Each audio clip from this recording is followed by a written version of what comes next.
अर्थ के south pole में मौजूद अंटार्कटिका दुनिया का वह कॉन्टिनेंट है जहां कुदरत इंसान को यहां रहने की इजाजत कभी नहीं देती। दुनिया का सबसे ठंडा और वीरान इलाका जहां टेम्परेचर -60 डिग्री सेल्सियस तक आसानी से पहुंच जाता है। इन सब मुश्किलों के बाद भी पिछले कई सदियों से इंसान वाकई में यहाँ रहते हैं। लेकिन सवाल यह है कि आखिर कैसे? पूरी स्टोरी जानेंगे आज के इस वीडियो में।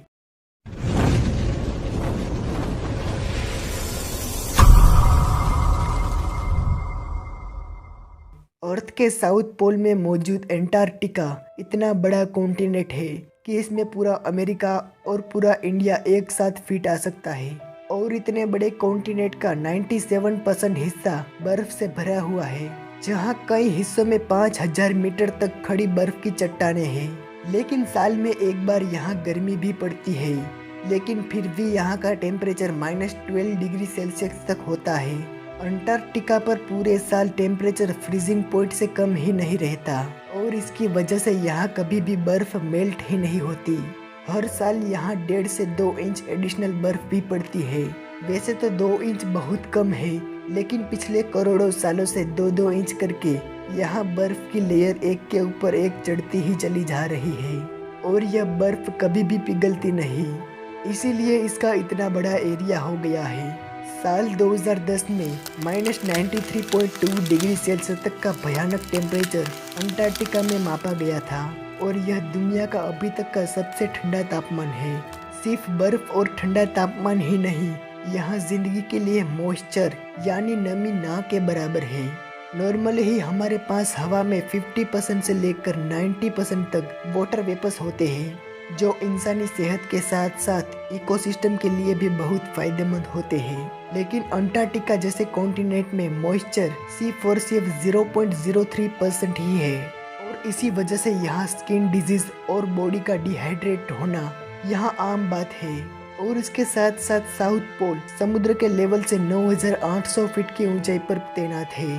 कुल मिलाकर बात यह है कि अंटार्कटिका इंसान तो दूर की बात बल्कि किसी भी जानवर के लिए बनाया ही नहीं गया, लेकिन फिर भी यहाँ इंसान मौजूद है और उसकी सिर्फ एक ही वजह है और वह है रिसर्च। जी हाँ, रिसर्च के लिए यहाँ साइंटिस्ट की टीम 24 घंटे इन वीरान जगह पर रहती है। जैसे स्पेस भी इंसान के लिए नहीं बनाई गई, लेकिन फिर भी इंटरनेशनल स्पेस स्टेशन में इंसान रिसर्च पर्पस के लिए यहाँ रहते हैं। ठीक इसी तरह से अंटार्कटिका में भी साइंटिस्ट को रिसर्च के लिए भेजा जाता है। यह है अमेरिका का एमेंसन स्कॉट साउथ पोल स्टेशन, जहां साइंटिस्ट की टीम सर्दियों में 45 और गर्मियों में 150 का साइंटिफिक स्टाफ रहते हैं और इनको इस जगह पर पहुंचाने का सिर्फ एक ही जरिया है और वह है बाई प्लेन। वैसे तो अंटार्कटिका में कोई भी रनवे नहीं है और न ही बर्फ की वजह से यहाँ रनवे बन सकता है, लेकिन यहाँ कंक्रीट या तारकोल की जगह बर्फ से ही रनवे बनाया जाता है। जी हाँ, बर्फ की मोटी चादर पर रोलर्स चला कर उसको इतना सख्त बनाया जाता है कि प्लेन आसानी से नीचे उतर सके। लेकिन कार्गो प्लेन्स को लैंड करवाना हो तो उसे प्लेन के लैंडिंग गियर की जगह स्काई लैंडिंग गियर लगाया जाता है, क्योंकि कार्गो प्लेन का वेट बहुत ज़्यादा होता है और अगर उसके लैंडिंग गियर में टायर लगे होंगे तो वह लैंडिंग के वक्त बर्फ के अंदर धंस सकते हैं। साउथ पोल अमेरिकन स्टेशन पहली बार 1956 में लकड़ी से बनाया गया था, लेकिन कुछ ही हफ्तों में यह बर्फ के अंदर दब गया। सन 1974 में उसे अपडेट करके एक जाइंट इग्लू के शेप में बनाया गया और रिसर्च की टीम इन इग्लू के अंदर ही रहती थी। लेकिन जल्द ही अमेरिका का यह एक्सपेरिमेंट भी फेल रहा, क्योंकि सर्दियों के समय यह इग्लू भी बर्फ के अंदर चला जाता था। और उसके बाद 2008 में अमेरिका ने एक बार फिर कोशिश की और इग्लू को रिप्लेस करके यहाँ एमेंसन स्कॉट बिल्डिंग बनाई। इस बिल्डिंग की खासियत यह है कि इसकी शेप एरोडायनेमिक है और उसको हाइड्रोलिक पिलर पर बर्फ से थोड़ा उठकर खड़ा किया है।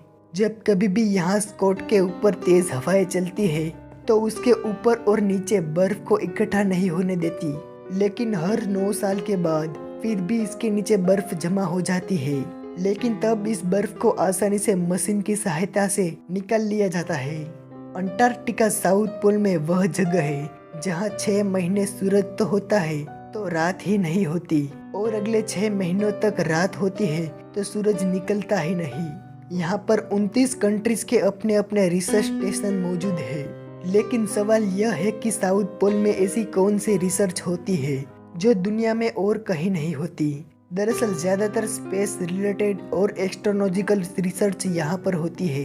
असल में नॉर्मल ही हवा में मौजूद वेपर्स और डस्ट आसमान को धुंधला कर देती है। अगर हम एंटार्क्टिका के अलावा किसी और जगह पर टेलीस्कोप लगाएंगे तो हम ज्यादा दूर तक नहीं देख पाएंगे। लेकिन साउथ पोल में ह्यूमंस ना के बराबर है और यहाँ पॉल्यूशन भी नहीं है और उसी वजह से आसमान बहुत क्लियर नजर आता है और टेलीस्कोप से स्पेस में लाखों लाइट ईयर्स दूर तक आसानी से देखा जा सकता है। दोस्तों, आपको यह बात जानकर हैरानी होगी, आज से लाखों साल पहले एनवायरनमेंट कैसे हुआ करता था। उस समय कैसे पार्टिकल्स और बैक्टीरिया मौजूद थे। यह सब चीजें अंटार्कटिका की बर्फ के नीचे मौजूद है और साइंटिस्ट इस पर रिसर्च भी करती है।